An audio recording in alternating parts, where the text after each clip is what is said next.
Atos dos Apóstolos. Vamos ler o capítulo 1, versículo 1, versículo 2, que diz assim: Fiz o primeiro tratado, ó Teófilo, acerca de tudo que Jesus começou não só a fazer, mas ensinar até o dia em que foi recebido em cima, depois de ter dado mandamentos pelo Espírito Santo aos apóstolos que escolhera. Nós vamos falar sobre Paulo hoje, mas eu quero primeiro localizar a gente aqui no texto bíblico. Atos dos Apóstolos, ele é predominantemente escrito por Lucas. Lucas, ele, como a gente sabe, era o médico que acompanhou Paulo em suas viagens. Tem um microfone aberto. E ele começa o texto dizendo: fiz o primeiro tratado, se referindo ao Evangelho de Lucas. Então ele escreve o Evangelho de Lucas, que é o primeiro tratado, e o segundo tratado, Atos dos Apóstolos, e ele se refere àquilo que Jesus começou a fazer e a ensinar. Mas não fala aqui que Jesus terminou. Jesus começa a fazer e a ensinar, e o livro de Atos dos Apóstolos, então, é a continuação.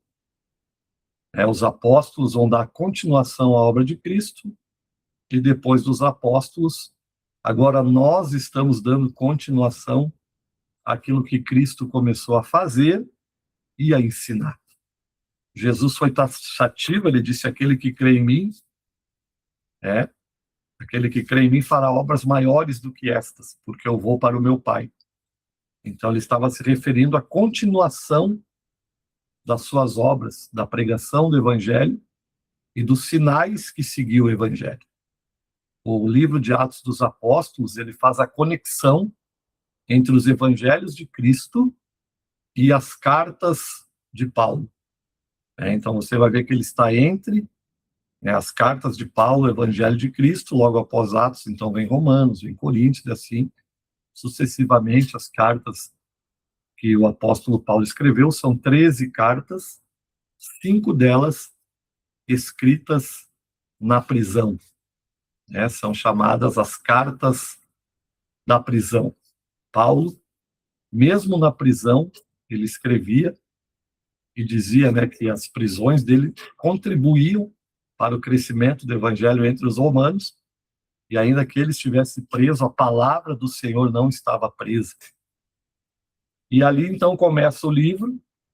Jesus vai ser assunto aos céus, dá mandamentos aos apóstolos no Monte das Oliveiras. Acredito que todos já estiveram lá, no Monte das Oliveiras. E ali, então, ele vai subir ao céu.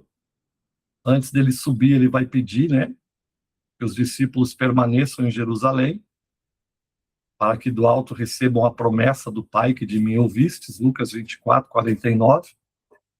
E ele diz que vão ser revestidos de poder.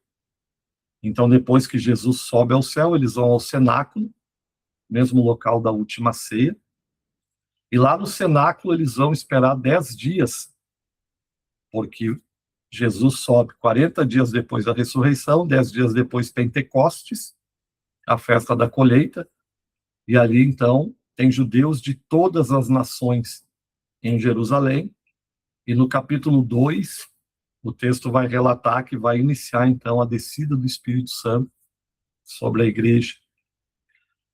Esse batismo no Espírito Santo, essa experiência de Atos capítulo 2, ela vem para nos dar um revestimento de poder.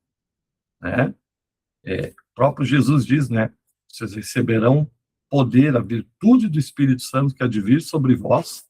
E para que a gente recebe esse revestimento? Para ser as testemunhas de Jesus. Sereis minhas testemunhas. No grego, a palavra mártir, testemunha é mártir. E isso a gente já vê logo após o acontecimento. Por quê? Porque esses 10 dias os discípulos estão fechados no cenáculo. Eles estão com medo. Estão com medo dos romanos e com medo dos judeus. Medita comigo um pouco para você entender. Mataram o líder, Jesus. eles tinham os seguidores de Jesus como uma seita. Então, se mataram o líder, os próximos seriam os seguidores que fazem parte dessa seita.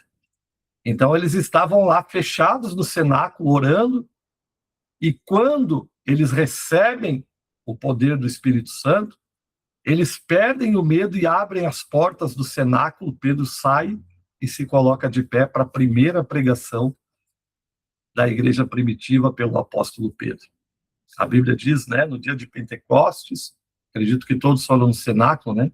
Estavam todos reunidos no mesmo lugar, e de repente veio do céu um som como de um vento veemente impetuoso e encheu a casa onde estavam assentadas, e foram vistas por eles línguas repartidas como de fogo, que pousava sobre a cabeça de cada um, e todos foram cheios do Espírito Santo, começaram a falar em novas línguas, conforme o Espírito Santo lhes concedia que falasse. Então Pedro prega o primeiro sermão, 3.000 almas vão aceitar Jesus, eles vão perder o medo, né? Eles não vão ter medo de morrer pelo Evangelho. E se nós observarmos os apóstolos, todos eles, menos Judas, que se suicidou, e menos o apóstolo João, que morreu, né, de morte natural, avançado de dias, todos os outros apóstolos foram martirizados por pregar o Evangelho de Jesus. Eles não tinham medo de morrer pelo Evangelho. Logo em seguida, a gente vê a cura do coxo na Porta Formosa, né, quando Pedro e João estão indo para a oração, capítulo 3. Depois, logo em seguida, a igreja já começa a ser perseguida. Eu vou abreviar aqui. A gente vê que a igreja começa, né, os apóstolos, Pedro precisa dar conta do que ele fez. Eles mandam Pedro não pregar mais, né, e Pedro diz, não tem como nós não falar de tudo que temos visto e ouvido. Aí Pedro também dá uma outra resposta, mais importa obedecer a Deus do que os homens. Eles continuam pregando, até que acontece um problema entre as viúvas dos gregos, romanos, e as viúvas dos hebreus. Por quê? Porque eles começam a se queixar que elas não estão sendo atendidas da mesma maneira que as viúvas dos hebreus. E isso era para provocar uma distração nos apóstolos, né? Porque eles iam pregando. A Bíblia diz que o poder de Deus que se manifestava era tremendo, tanto que eles traziam até os enfermos, para que a sombra de Pedro, ao menos ali, passasse por eles e eles fossem curados. E eles estavam em plena atividade, em plena oração, a casa tremia, tinham tudo em comum, né, repartiam, vendiam suas propriedades, a igreja estava numa ebulição. Depois, Pedro, ele faz mais um sermão, 5.000 almas são batizadas, a igreja está num crescimento, vem uma distração. Mas aí os apóstolos, eles chegam a uma conclusão de que eles devem levantar diáconos, homens, né, cheios do Espírito Santo, de boa reputação, para atender a mesa das viúvas. E eles vão escolher 7 homens, né? Entre eles Filipe, o evangelista, que é esse que morre lá em Herápolis, e também o primeiro mártir da igreja primitiva, que vai ser Estevão, o diácono Estevão. Então, ali eles colocam ele sobre esse negócio e eles ficam separados apenas para oração e para a palavra. E logo em seguida, então, vai vir esse episódio com Estevão. Estevão vai pregar. A Bíblia vai dizer que havia uma seita ali, alguns religiosos, que não suportaram ouvir a pregação de Estevão. A gente sabe o que acontece com Estevão, né? Ele vai ser acusado de blasfêmia, e diz que o poder na vida de Estevão era tão grande que o rosto dele brilhava como se fosse um anjo. Quando olhavam para ele, não conseguiam resistir, né, ao brilho do rosto de Estevão.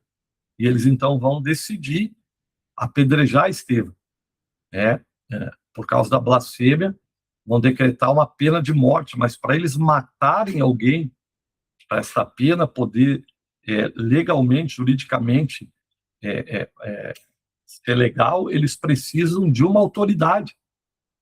Porque se não tem uma autoridade ali, e eles apedrejassem Estevão, eles seriam, né, condenados.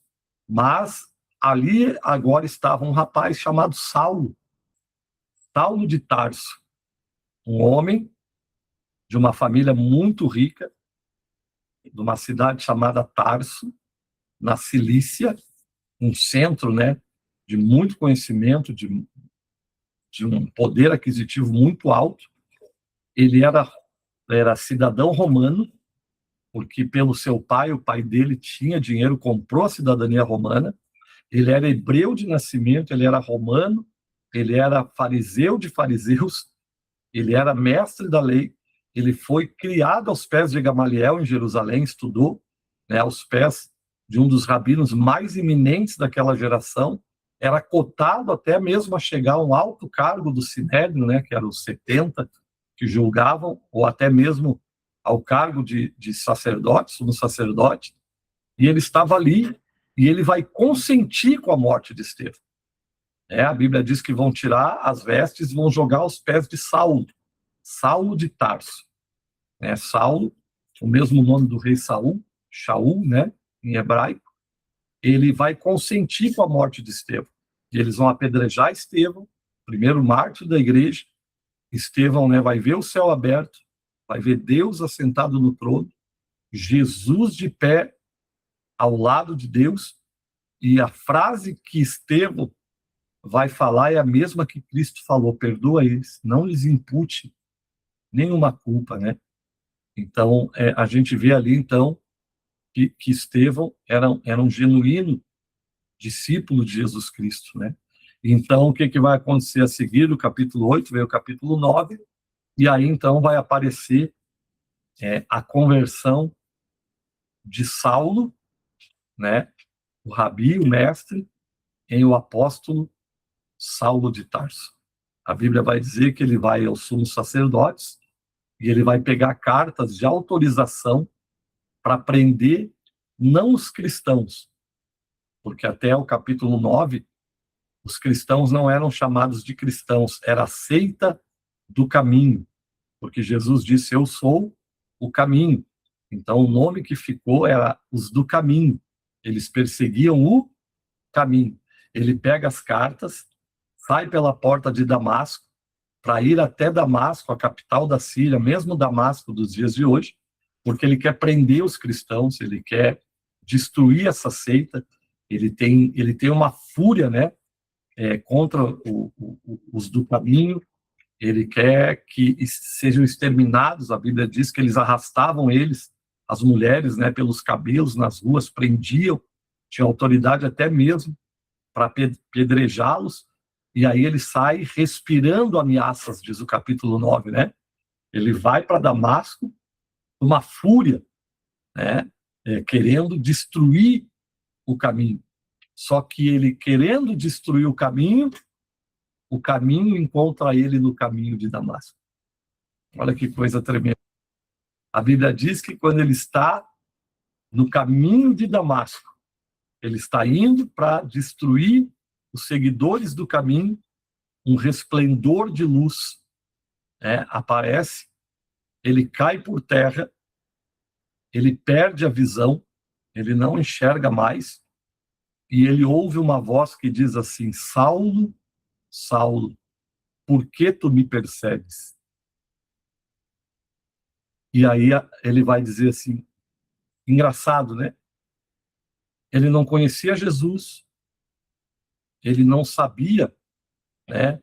Nunca viu Jesus ressuscitado, mas quando ele ouve aquela voz, ele diz: quem és tu, Senhor? Já reconhecendo, já sabendo quem é que está falando com ele. E Jesus diz assim: eu sou Jesus a quem tu persegues. Duro é para ti recalcitar contra os aguilhões.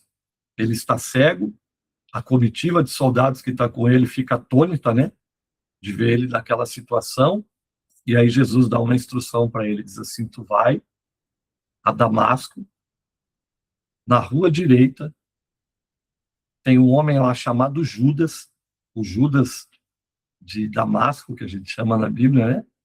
Um homem chamado Judas, e fica lá e eu te direi o que tu deve fazer. E a Bíblia diz que ele vai até a rua direita, fica na casa de Judas, e a Bíblia diz que é algo assim que me chama muito a atenção. Porque no momento em que ele entra na casa de Judas, ele começa a orar e jejuar. A Bíblia diz que ele vai orar e jejuar por 3 dias seguidos. Ele não come, ele fica orando e esperando o que aconteceria. Enquanto ele está lá orando e jejuando, Deus agora está falando com um discípulo chamado Ananias. E está dizendo para Ananias: Ananias, tu vai lá na rua direita, na casa de Judas, porque Saulo de Tarso está orando. Aí Ananias disse assim: não, eu não vou. Esse homem persegue a igreja, esse homem persegue o caminho, aprisiona as pessoas. Como que eu vou lá? Aí Jesus fala com Ananias e diz assim: vai, porque este é para mim um vaso escolhido. Olha só que coisa tremenda. E eu mostrarei para ele o quanto importa sofrer por causa do meu nome. E aí Ananias vai, e olha que interessante, gente. Eu sempre faço menção disso, porque é algo assim, que a gente tem que meditar nisso. Eu sempre bato nesse ponto quando eu falo sobre isso. Jesus sabia quem ele era, Jesus sabia o endereço que ele estava, Jesus sabia o nome do dono da casa onde ele estava hospedado, Jesus sabia até o que ele estava fazendo, ele estava orando. Como que nós não vamos acreditar num Deus como esse, que sabe quem você é, que sabe onde você está agora, que sabe o que você está fazendo. E enquanto você está fazendo algo aqui esta noite, ele já está preparando algo para você que você nem imagina que vai acontecer. Porque Saulo nunca imaginou o que aconteceria com ele.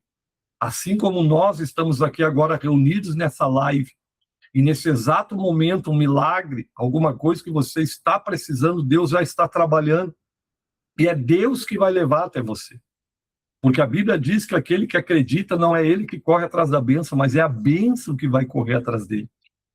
Então Deus conhece o teu problema, sabe o que você está passando, sabe o teu endereço, sabe o que você está orando, sabe o que você está precisando. Assim como ele sabia o que estava acontecendo, porque Jesus sempre está no controle de todas as coisas. Ananias chega na casa de Judas, procurando por Saulo, e diz assim: o Senhor Jesus me enviou aqui para que imponha as mãos sobre você e tu recupere a visão. E ele impõe as mãos, ele ora por Saulo, as escamas caem, Saulo volta a enxergar, e a Bíblia diz que agora Saulo é batizado nas águas, e aquele que era o perseguidor agora vai se tornar aquele que é perseguido. Aquele que matava agora vai ser aquele que está disposto a morrer por aquilo que ele matava. Você entende o poder do Evangelho de Jesus Cristo? Paulo era um homem que ele queria matar todo mundo, mas quando ele se converte, agora ele quer salvar o mundo inteiro. E é esse o sentimento genuíno que brota no coração daquele que é salvo por Jesus. Eu não quero isso só para mim. Eu não quero essa boa nova só para minha vida. Eu não quero essa bênção só para mim. Eu não quero essa alegria da salvação pulsando só no meu peito. Quando eu recebo isso, eu quero distribuir, eu quero multiplicar, eu quero que os outros também sintam, que os outros também recebam, que os outros também sejam alcançados. E eu, como um bom servo de Jesus Cristo, preciso fazer alguma coisa para que esta boa notícia que me alcançou também alcance outras pessoas. Nós precisamos procurar ferramentas. Eu fico pensando, se eu fosse Ananias, eu não saberia o que Paulo iria realizar.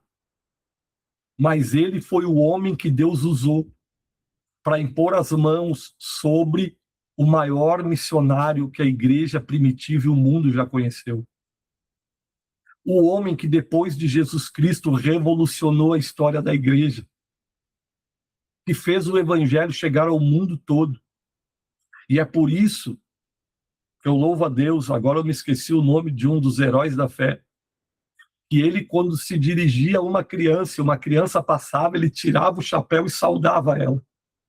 E alguém perguntava para ele, diz, por que quando passa uma criança e não só um homem importante, você tira o chapéu? E ele diz, porque eu não sei para quem eu estou tirando o meu chapéu e não sei o que esta criança vai ser no futuro. Você entende a importância da gente produzir meios para que este evangelho alcance mais pessoas e estas pessoas recebam esta alegria, esta paz que a gente tem. E talvez você diga assim, pastor, eu não posso ir, você não pode ir, mas você pode orar. Talvez você não pode orar, mas você pode contribuir. Eu sempre digo ali na igreja, eu louvo a Deus pelas pessoas que dizimaram na igreja que eu aceitei Jesus. Porque quando eu cheguei lá, aquela porta estava aberta, porque alguém contribuiu. Talvez nunca pregou, nunca evangelizou ninguém, mas ela fez com que aquela igreja estivesse com as suas portas abertas. E porque aquela porta estava aberta, eu entrei lá e fui alcançado por Jesus. Então nós precisamos produzir algo. E o apóstolo Paulo, logo que ele recebe o batismo, ele já sobe a Jerusalém. Já vai falar com os apóstolos, com Pedro. Ele sofre uma certa resistência, imagina. Todo mundo conhecia Saulo de Tarso, o perseguidor imbatível, que consentiu com a morte de Estevão. E ele vai para Jerusalém, e depois que ele volta de Jerusalém, ele vai ficar 3 anos na Arábia, ele vai ficar 11 anos em Tarso, e nesses 3 anos que ele está na Arábia, a maioria dos teólogos compreende que é nesses 3 anos que ele recebe o discipulado direto de Cristo, porque Paulo não andou com Jesus. Paulo não esteve com Cristo, mas quando Paulo escreve, ele diz, o que eu recebi do Senhor, eu também vos ensinei. E Paulo, ele dá detalhes da doutrina de Cristo que muitos dos discípulos não conseguiram captar. E ele compreendeu tão profundamente as doutrinas de Cristo que Pedro chega a escrever na sua epístola dizendo as coisas que Paulo escreve, que até para nós é difícil de entender. Porque a compreensão que ele recebe das Escrituras, o preparo que ele teve no judaísmo, que dá uma preparação para que ele vá aos judeus, para que ele vá aos gentios, para que ele seja experimentado, seja recebido nas sinagogas como uma pessoa importante. E quando ele chegava nas sinagogas judaicas, aqueles judeus imaginavam que Paulo daria mais um discurso judaizante, mas Paulo ele escreve para Coríntios e quando ele está em Corinto e ele está na sinagoga, ele vai apenas nessa carta relatar isso, mas eu creio que ele fazia isso em todas as sinagogas que ele chegava, ele dizia, eu não vim a vós com palavras persuasivas de sabedoria humana, mas eu venho aqui em demonstração do Espírito e do poder e prego para vocês um Jesus Cristo que foi morto e que ressuscitou. A minha pregação é Cristo, mas ele tinha acesso às sinagogas. Ele era respeitado e quando ele chegava, ele podia falar para os judeus. E deixa eu falar algo aqui para você que talvez não entenda o porquê a tua trajetória no mundo antes de conhecer a Cristo foi tão difícil. E você passou por processos e talvez até para você é difícil de entender. É porque tudo que você viveu no mundo, todas as experiências que você viveu no mundo, do mundo que você veio, Elas te abrirão portas e te darão acesso a pessoas que estão passando pelos mesmos problemas que vocês viveram quando estavam lá. Porque como que pode chegar alguém que não calçou os sapatos daquela pessoa e falar o que ela está vivendo? É por isso que Deus permite. É por isso que Deus permitiu Moisés crescer no Egito, para que ele pudesse voltar lá e Faraó o escutasse e tivesse acesso ao palácio. É por isso que uns vêm das drogas, outros da prostituição, outros do homossexualismo, outros vêm da feitiçaria, outros vêm de... Acontece várias situações na nossa vida. Para quê? Para a gente sentar com uma pessoa que está vivendo o que nós estamos vivendo e dizer: eu sei que tu está sentindo, porque o que você está vivendo eu vivi também. E nos dá acesso, então, ao coração da pessoa. E nós conseguimos expor o evangelho e fazer com que aquelas pessoas nos escutem e sejam alcançadas. Paulo usava esta ferramenta. Toda cidade que Paulo chegava, ele ia para a sinagoga. E ele chegava lá e dava acesso a Paulo. E Paulo pregava. E do capítulo 9, agora a história de Paulo é interrompida, porque ele vai estar lá, sendo discipulado por Cristo no anonimato, por muitos anos. E veio o capítulo 10, e aí a história volta, né, ao apóstolo Pedro. Nós estivemos em Jope, lembra? Pedro vem para a região de Lídia, de Sarona, onde tinha lá a rosa de Saron, de Salomão, na planície de Sarona. E lá ele cura um paralítico chamado Enéas. E a notícia se espalha por toda a região, e como era perto de Jope, de Jafa, naqueles dias morre uma mulher chamada Dorcas, que ajudava as viúvas, que fazia esmolas, fazia roupas, cobertas. E eles, em vez de sepultar Dorcas, eles souberam que Pedro estava perto, lavaram o seu corpo, prepararam, perfumaram, colocaram no quarto alto e disseram assim: vamos ali chamar Pedro, que está aqui pertinho. E qual era a expectativa deles? Que ela ressuscitasse. E eles vão até lá, chamam Pedro, Pedro chega lá, entra, vai no quarto alto, todo mundo sai, ele fecha aquela porta, ele ora, e Dorcas ressuscita. E ele devolve ela viva para aquelas pessoas que dependiam dela, para aquelas viúvas que dependiam dela, para aquelas mulheres, para aquelas crianças que necessitavam das esmolas, das roupas, das cobertas que ela fazia. E aí ele sai daquela casa e vai para a casa de Simão, o curtidor. E na casa de Simão, o curtidor, ele vai ter a visão, o arrebatamento dos sentidos e a visão do lençol que desce amarrado nas 4 pontas, cheio de animais impuros dentro. E ele ouve uma voz que diz: mata e come. E ele vai dizer: nunca comi nada impuro. E aí aquela voz vai dizer: não considere impuro aquilo que eu purifiquei. E por 3 vezes ele tem esta visão. E nós temos um entendimento de simbologia nesta visão, porque o lençol atado pelas 4 pontas simboliza os 4 evangelhos. A mensagem para Pedro naquele dia é que o poder do evangelho purifica qualquer coisa, perdoa qualquer pecado, limpa qualquer mancha. E aí Pedro teve aquela visão por 3 vezes, e enquanto Pedro tem a visão em Jope, Cornélio tem a visão em Cesareia, do anjo que fala com ele, e manda que ele envie soldados até a casa de Simão o curtidor. Ele manda os soldados, no outro dia eles chegam lá, chamam Pedro, e o Espírito Santo fala com Pedro: desce e vai com eles. E aí Pedro faz com que eles pernoitam, vai para Cesareia. Lá em Cesareia eles vão, pregar para Cornélio, a casa de Cornélio vai ser batizada, e aí os gentios vão ser cheios do Espírito Santo, batizados no Espírito Santo, vão falar em novas línguas, e depois se segue a Bíblia. E agora Barnabé, o irmão da irmã Maria, o apóstolo Barnabé. Barnabé significa filho da consolação em hebraico. Ele é enviado para Antioquia da Síria. E lá em Antioquia, ele está numa das maiores cidades daquela época, 800.000 pessoas.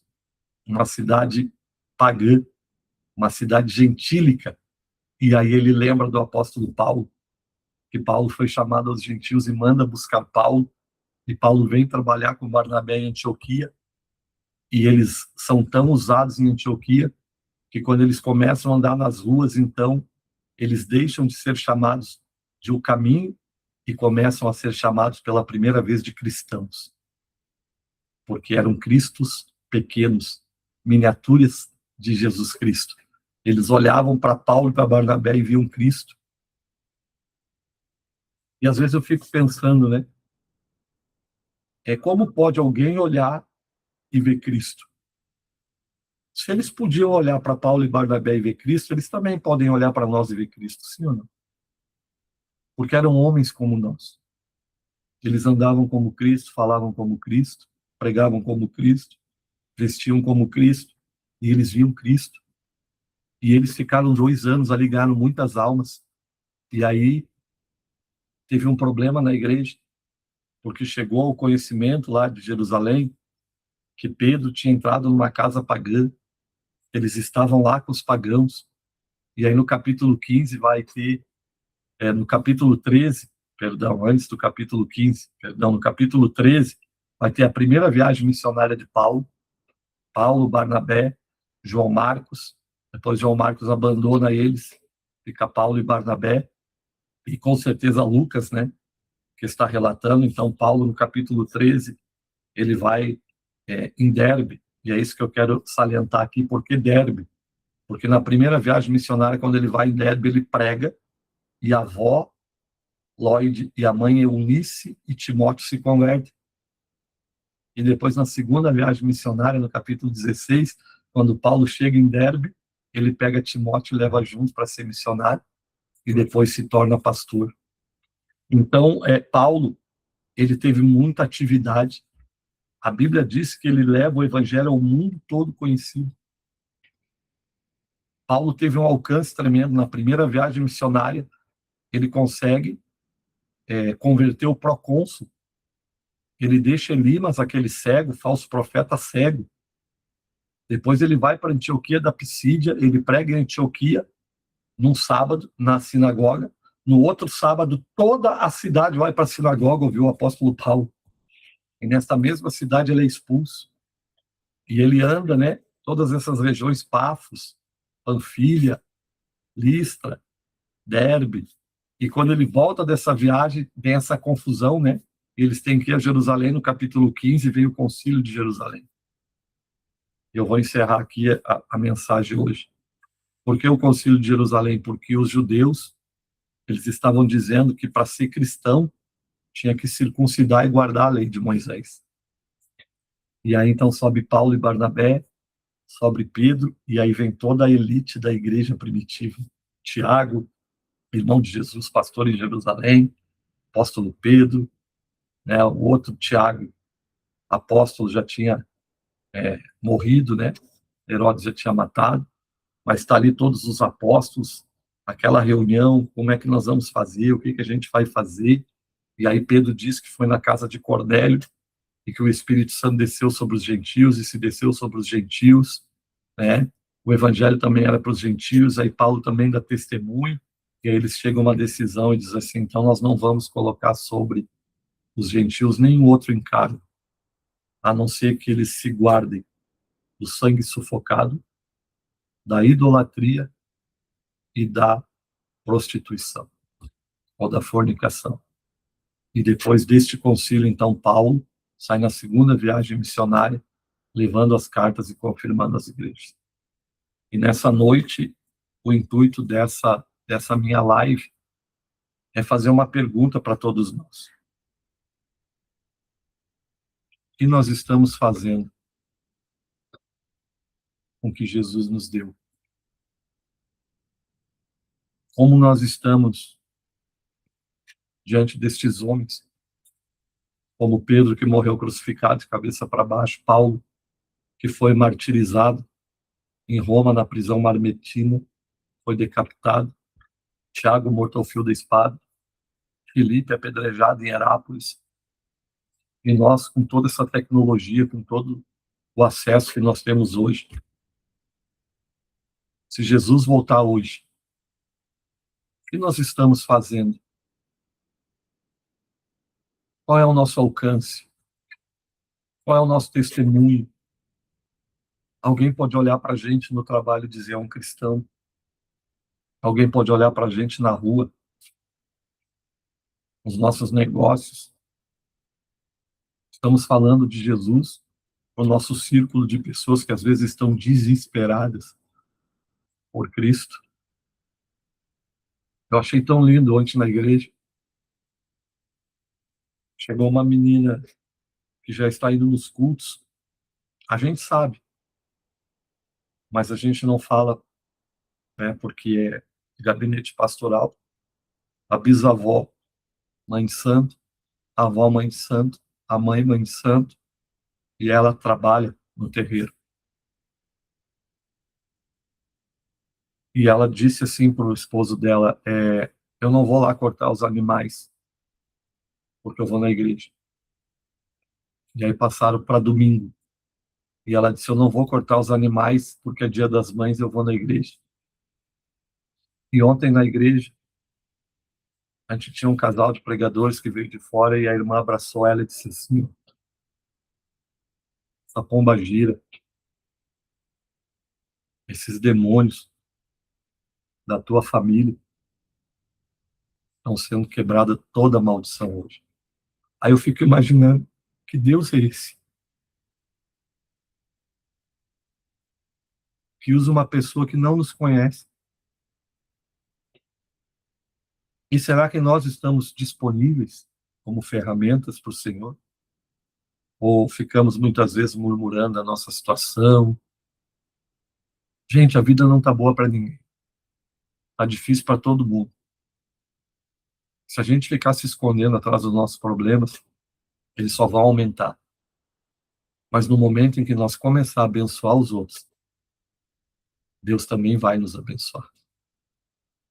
E nós vamos ver que tem muita gente que precisa ser alcançada pelo Evangelho de Cristo. E essa alegria que você recebeu não pode ficar guardada só para você, não. Leia a história. Leia a Bíblia. Veja o que Paulo fez, como ele gastou sua vida.